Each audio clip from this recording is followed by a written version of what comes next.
Doctor Keshav Balaram హెగ్డేవార్ 100 ఏళ్ల క్రితం కేవలం 5 సభ్యులతో ప్రారంభించిన ఆర్ఎస్ఎస్ శాఖ విశ్వవ్యాప్తమైంది. ఈ మహాయజ్ఞానికి బీజం పడింది నిజామాబాద్ జిల్లాలో కావడం విశేషం. 5 ఏర్పడ్డ ఆర్ఎస్ఎస్ అంచెలంచెలుగా దేశవ్యాప్తం లక్షల స్వయం సేవకులను తయారు చేసింది. ప్రపంచంలోని ముఖ్య దేశాలలో సైతం ఆర్ఎస్ఎస్ భావాజాలం విస్తరించింది. ఆర్ఎస్ఎస్ సిద్ధాంతం నచ్చి ఆ భావాజాలం నీడలో హెగ్డేవార్ హిందుత్వం ఎజెండా ఇప్పుడు విశ్వవ్యాప్తమైంది. బలమైన రాజకీయ శక్తిగా ఇండియాలో చోదక శక్తిగా ఎదిగిన రాష్ట్రీయ స్వయం సేవక్ సంఘ్ ఇందూరు గడ్డ మీద పురుడు పోసుకుంది. రెంజల్ మండలం కందకుర్తి గ్రామంలో ఆర్ఎస్ఎస్ పుట్టింది. ఆర్ఎస్ఎస్ వ్యవస్థాపకులు హెగ్డేవార్ తాతయ్య నరసింహశాస్త్రి, వారి వంశం రేవతిబాయి బలిరామ్ అనే దంపతులకు జన్మించిన మహానుభావుడు. గొప్ప వ్యక్తి హెగ్డేవార్. ఆయన జన్మించింది మామూలు రోజు కాదు. ఆయన పుట్టింది పెరిగింది హిందువుల తెలుగు నూతన సంవత్సర పండగ ఉగాది రోజున. హెగ్డేవార్ 1889లో జన్మించినట్లు ఆర్ఎస్ఎస్ వర్గాలు తెలిపాయి. ప్రస్తుతం కందకుర్తి గ్రామంలో 30 కోట్ల రూపాయలతో 3 అంతస్తులతో కూడిన హెగ్డేవార్ స్మృతి భవనాన్ని నిర్మిస్తున్నారు. అది కాస్త తుది దశకు చేరుకుంది. అయితే ఏప్రిల్ 11న ఈ దివ్య మందిరాన్ని జాతికి అంకితం చేయడానికి బాధ్యులు నిమగ్నమయ్యారు. ఆ రోజునే ఆయన శత జయంతి ఉత్సవాలను ఘనంగా నిర్వహించనున్నట్లు ఆర్ఎస్ఎస్ వర్గాలు తెలిపాయి. ఇక అంతకుముందు మార్చి 27న స్మృతి మందిర గృహ ప్రవేశం చేయనున్నట్లు పేర్కొన్నారు. ఇదిలా ఉండగా ధర్మాన్ని కాపాడడమే లక్ష్యంగా 1925న విజయదశమి రోజున ఆర్ఎస్ఎస్ ను ప్రారంభించారు. అయితే స్వయం సేవలు కేవలం మన దేశంలోనే కాకుండా ఇతర దేశాల్లో సైతం ఆర్ఎస్ఎస్ కార్యకలాపాలు కొనసాగుతున్నాయి. ఆర్ఎస్ఎస్ ఇంటిని సంఘ సేవకులు 1993లో స్మృతి మందిరంగా మార్చారు.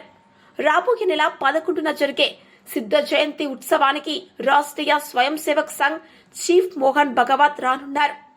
ఆయనతో పాటు బీజేపీ కేంద్ర మంత్రులు నితిన్ గడ్కరీ, అమిత్ షాతో పాటు ఇతర కేంద్ర మంత్రులు కూడా హాజరయ్యే అవకాశం ఉన్నట్లు బీజేపీ పార్టీ శ్రేణుల నుండి తెలుస్తోంది. అవసరమైతే ప్రధాని నరేంద్ర మోదీ కూడా హాజరయ్యే అవకాశం ఉందని ప్రచారం జరుగుతోంది.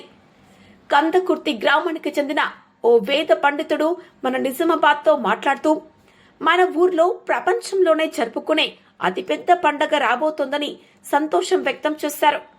తమ ఊర్లో మైనార్టీలు అధికంగా ఉన్నప్పటికీ వారితో ఏ గొడవ పెట్టుకోకుండా అందరం ఐక్యమత్యంతో కలిసిమెలిసి అన్నతమ్ముళ్లా కలిసుంటామని ఆయన పేర్కొన్నారు. రెంజల్ మండలము మరియు అదేవిధంగా తాలూకా బోధన్ జిల్లా నిజామాబాద్లో ఉన్నటువంటి ఈ కందకుర్తి గ్రామంలో కేశవ సేవా స్మృతి అనేటువంటి పెద్ద భవనాన్ని నిర్మిస్తున్నారు. ఇది కందకుర్తి గ్రామం అనగానే డాక్టర్ బలరాం పంత్ హెగ్డేవార్ ఆర్ఎస్ఎస్ సంస్థాపకులైనటువంటి వీరు ఇక్కడ పుట్టిన స్థలము. వారు ఇక్కడ వాళ్ళ పూర్వజులు తాత ముత్తాతల నుంచి ఈ కందకుర్తి గ్రామంలో నివసిస్తున్నారు. ఆయన వాళ్ళ తల్లిదండ్రులు కొన్ని కారణాల వల్ల నాగ్పూర్ వెళ్ళి అక్కడ స్థిరపడి బలరాం పంత్ హెగ్డేవారు నాగ్పూర్లో తన విద్యాభ్యాసాన్ని ఏర్పాటు చేసుకొని తర్వాత ఆయన డాక్టరేట్ కూడా పొందడం జరిగింది. ఆయన కూడా మంచి ఒక స్వాతంత్ర సంగ్రామ యోధుడు, స్వాతంత్రం కొరకు పోరాట చేసినటువంటి మహనీయుడు. అయితే ఏంటంటే అప్పుడు కొన్ని కారణాల వల్ల మన హిందువులు బలహీనంగా ఉండడం వల్ల ఆయన ఒక ఆర్ఎస్ఎస్ రాష్ట్రీయ స్వయం సేవా సమితి అని ఏర్పాటు చేసుకొని మన ఇక్కడ ఉన్నటువంటి హిందువులందరూ ఏకం కావాలని కేవలము అక్కడ ఆర్ఎస్ఎస్లో అప్పుడు కేవలం 5 సభ్యులతో ఈ ఆర్ఎస్ఎస్ను స్థాపించి అంచెలంచెలుగా ఎదుగుతూ ప్రపంచవ్యాప్తంగా ఏర్పడినటువంటి ఈ ఆర్ఎస్ఎస్ సంస్థ ఈ కందకుర్తి ఇప్పుడు ఇక్కడ గల్లీ నుంచి ఢిల్లీ ఏ విధంగా ఉంటుందో అదేవిధంగా ఆయన ఉద్దేశం ఏంటంటే ప్రతి గ్రామీణ ప్రాంతంలో ఉన్నటువంటి యువకులందరూ దేశం కొరకు రాష్ట్రం కొరకు పోరాడాలనే ఉద్దేశంతో ఇక్కడ కందకుర్తి నుంచి అక్కడ నాగ్పూర్లో వెళ్ళి అదేవిధంగా పుణేలో చదువుకొని డాక్టరేట్ పొంది ఆయన అదేవిధంగా ఇక్కడ దేశం కొరకు పోరాడడం కొరకు ఈ రాష్ట్రీయ స్వయం సేవక్ సంఘం ఏర్పాటు చేశాడు. అది అంచెలుగా ఇప్పుడు కోట్ల సంఖ్యలో దాదాపుగా ప్రపంచవ్యాప్తంగా ఈ ఆర్ఎస్ఎస్ అనే సంస్థ ఉంది. ఈ విధంగా నడుస్తుంది. ఇక్కడ ఈ కందకుర్తి గ్రామంలో ఆయన యొక్క సేవా స్మృతి చిహ్నంగా ఇక్కడ ఒక పెద్ద భవనాన్ని ఏర్పాటు చేసుకుంటున్నారు. కేశవ సేవా సమితి అనే ఒక సంస్థను ఏర్పాటు చేసుకొని కందకుర్తి గ్రామంలో ఇక్కడ పెద్ద భవనాన్ని ఏర్పాటు చేసుకొని ఏప్రిల్ 10 రోజున ఇక్కడ భవనం యొక్క శంకుస్థాపన ఉంది. దీని కొరకు మన ప్రధానమంత్రి కూడా రావచ్చు. అదేవిధంగా మన ఆర్ఎస్ఎస్ ఇప్పుడున్నటువంటి ప్రజెంట్ ఉన్నటువంటి అధ్యక్షుడైనటువంటి మోహన్ భగత్ గారు వచ్చి, మరి ఆర్ఎస్ఎస్ కార్యకర్తలు అందరూ వచ్చి, గ్రామంలో ఉన్నటువంటి సకల అందరూ ఆర్ఎస్ఎస్ కాకుండా హిందుత్వం భావన ఉన్నటువంటి పదజాలం ఉన్నటువంటి అందరూ వచ్చేసి కూడా ఇక్కడ ఈ కార్యక్రమాన్ని నిర్వహించాలనే ఉద్దేశంతో ఇక్కడ ఏర్పాటు చేయడం జరిగింది. అదేవిధంగా ఆ రోజు ఇక్కడ భవ్యంగా ఈ ఏర్పాట్లు మరియు అదేవిధంగా హోమ కార్యక్రమాలు మరియు తదితర కార్యక్రమాలు జరుపుతాయి. అన్నదాన కార్యక్రమం కూడా ఉంటుంది. కందకుర్తి గ్రామంలో విశేషంగా 60% 50 నుంచి 70% మైనార్టీలు అనగా మహమ్మదీలు ఉన్నా, ముస్లిమ్స్ ఉన్నా కానీ వారు స్నేహంతో అందరు కలిసిమెలిసి ఉంటాము. హిందూ ముస్లింలు అనేటువంటి గొడవ ఇంతవరకు మా దృష్టిలో రాలేదు. వారు కూడా కలిసి ఉంటారు. వాళ్ళ ఇంట్లో మేము వెళ్తాము, మా ఇంట్లో వాళ్ళు. ఇక్కడ ఈ శాఖ సంస్థాపక అయినా కానీ ఎటువంటి కొట్లాటలు ఉండవు. మేమందరము వసుదేక కుటుంబం లాగా ఉంటాం. ఇక్కడ కందకుర్తి గ్రామంలో ఎప్పుడు ఇంతవరకు నేను పుట్టినప్పటి నుంచి కూడా హిందూ ముస్లిమ్స్ గొడవలు అనేటువంటి ఉండవు. వారు కూడా మాతో కలిసి ఉంటారు, మేము కూడా వారితో కలిసి ఉంటాము. ఈ విధంగా కందకుర్తి గ్రామం అంటేనే ఒక వసుదేవ కుటుంబం లాంటిది. 27వ తారీఖు రోజున ఈ ప్రారంభోత్సవం ఉంటుంది. కాబట్టి 27వ తారీఖున సకల హిందూ వాళ్ళందరూ వచ్చేసి ఈ కార్యక్రమంలో పాల్గొనాలని కోరుతున్నాను. नमस्कार, मैं शिवाजी काशीनाथराव हारगे, कंदकुर्ती, निज़ामाबाद जिला, रंजल मंडल, बोधन तालुका, यहाँ का नेटिव पुरोहित हूँ, ब्राह्मण हूँ।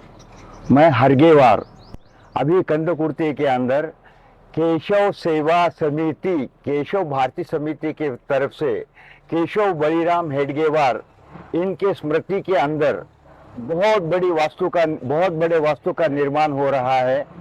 तदापि इस वास्तु के निर्माण के अंदर आरएसएस का सब में बड़ा सहभाग है और केशव बलिराम हेडगेवार, केशव तो यहाँ नहीं पैदा हुए, केशव नागपुर में पैदा हुए, लेकिन बलिराम हेडगेवार ये कंदकुर्ती में पैदा होने के वजह से केशव बलिराम हेडगेवार का पैतृक स्थान ये कंदकुर्ती है।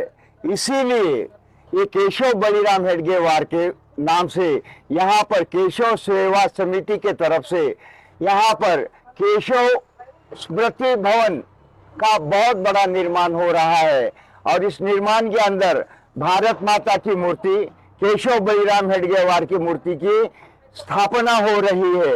यहाँ पर सुबह शाम संघ के तरफ से शाखा भरती है, संघ के तरफ से सब प्रचार होता है और यहाँ का जो केशव समिति का काम है बहुत ही उत्कृष्ट और हिंदू संवर्धन के लिए, हिंदू धर्म के संवर्धन के लिए, भारत के संवर्धन के लिए, विश्व के संवर्धन के लिए यहाँ पर केशव सेवा समिति की स्मृति भवन हो रहा है।